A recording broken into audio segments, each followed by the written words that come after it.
everything that you just said, especially for the young people listening, it's how to become relatable with people. And I was reading a book over the last couple of days about how to choose a mentor, but you almost have to sell yourself to a mentor. You know, you get somebody who is at a certain level, they probably have a bunch of people asking like, hey, can you mentor me? But you have to get more specific. You have to learn about them, learn about what they're interested in, learn about what nonprofits they're interested in, learn about their hobbies, all these different things. And when you really take a genuine interest in their culture, in the things that they are interested in, it allows you to connect with them on a level that's not just surface based where, oh, I'm successful, so yeah, I want you to mentor me because you're successful. Yeah, you're right, and they're looking at you, right? So that some people are not comfortable with it, and I was fortunate along the way. Different people that helped me, and I think back too of people who tried to help me that I wasn't smart enough to know at the time that they were throwing out a helping hand, and I didn't see it or recognize it. But Dean Janeway, he was the former president of our company. Met him at the gym years ago. We had a group of people. We'd go real early in the morning. That's one of the things I tell everybody to get some discipline. Everybody who's doing well and succeeding has a program that they follow. It usually starts with waking up early and getting going. But anyway, I met him and he was super successful. We had a good rapport for years until he said one day, come work with us. And that was 20 years ago. And I love him. And I got to see him in action. And we didn't have a formal mentor program, but he just, I saw how he treated people and what he did, and I learned from it, and then you learn from other people. I was at a dinner one night and the priest said, everybody's good for something, even if it's a bad example. And I think of people who didn't do the right thing, and I learned from them. And I was like, I'd see, as a kid, some of those same people, I'd say, man, I don't ever want to have to live like that. I don't want to go to jail. That seems like a bad place. So I'm going to do these things instead. And so you're always learning. So that mentor, you got mentors every day that you may not even realize it's not some formal arrangement, but that's what I try and do with others too, is to give them the advice, the ones who want it. And the ones who never come back for it, that's okay too. Either they don't want it or they didn't recognize it like I didn't. And that's okay too. But, if you could keep throwing out, the lifelines and the helping hands, and 1-2 people take it and you lift them up. And to me, I say all the time, to me, what success would be is, I'm at the end of my career and I look around and I could see tons of people succeeding that I had some small part in. Hopefully I help more people than the number of people that helped me. I think that's a good way to look at it. That's an excellent way to look at it. And since we're on the topic of mentors, I want to ask you, if you had the 5 most influential people, and they don't have to be people that you knew personally, but just growing up, up to this point in your career, or just what kind of helped jumpstart you, change your mindset, who would those individuals be and why?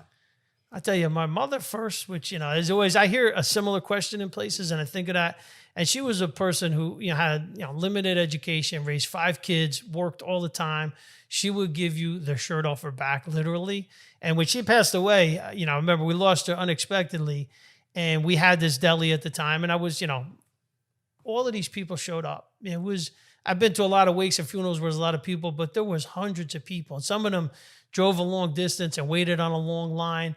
And some of them would come up. And I remember one guy said to me, tough looking guy. I didn't really know him. And he said, you know what? Your mom's was the only one that had anything nice to say to me most days. He said, he just knew her from coming into the store. And it just left such an impression on me that you could affect so many people without having some big title or anything else. So her for sure. Mom won. Yeah, mom won for sure. I mean, my whole family is as one group. I'm the youngest of 5. You get a lot of lessons, as hard lessons and good lessons. And thank God we're all real close to this day, which is phenomenal. So my family and my wife and kids, is everything I do is related to them. And that people say, what's your hobby? My hobby is my family. It really is. Because when you're not working, that's what I want to be doing. I mentioned Dean Janeway. Dean, phenomenal. He just, he's just like an icon and just helps so many people. And even now, like he's been retired for years, people call him, somebody I know is sick. Can you help him get to the right doctor? Yeah, he takes care of it.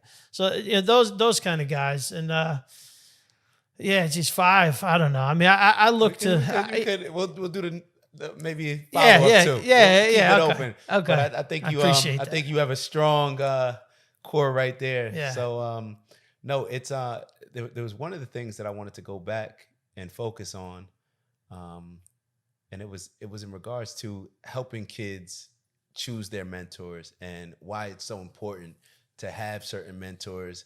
And you mentioned a great point where you can get this mentorship from a lot of different places.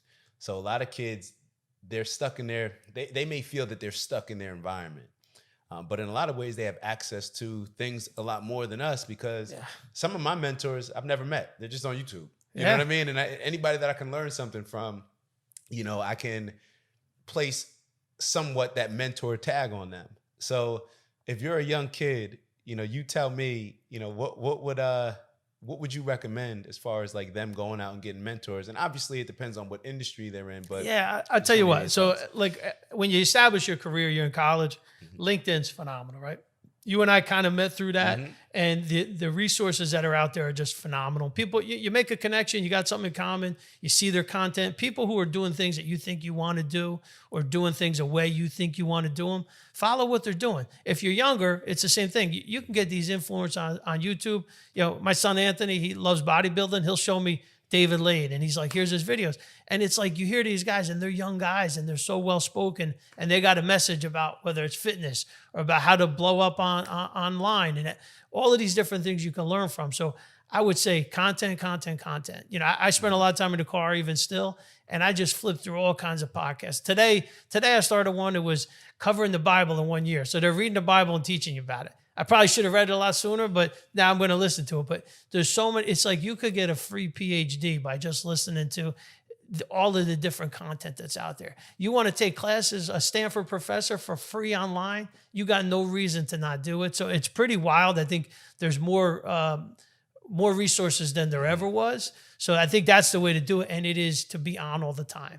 You could be playing a game for 5 hours a day. That's okay if that's what you want to do, but you could play the game for an hour and then spend 3 hours scrolling through different content, reading about the industry or the school you want to be in, reading about your favorite athlete, but get past the headline of what they did yesterday. Read about what kind of charities they're involved in, what kind of work routine they have, what's their family style like. And then you start to really see, just like I said, like from you learn a little bit about, it'd be cool to play in the NBA. I think I want to do that. If you wanted to do that, you'd be working 24/7 and you would be just dedicating your whole life to it. So it starts to help you understand, I think I want to, own a company. Diary of a CEO is another guy I listen to. And he talks about the bad side. He sold his company for hundreds of millions, but he's like, the what I gave up to get there, that story never gets told, and you need to know it. So getting all of that content and speaking to people. I mean, you can go up to anybody. Young kid comes up to you and says, that one guy goes up and says, I like the car you drive. What do you do? Just learn about people. You're gonna just get so much, and it's just gonna put you in front of everybody.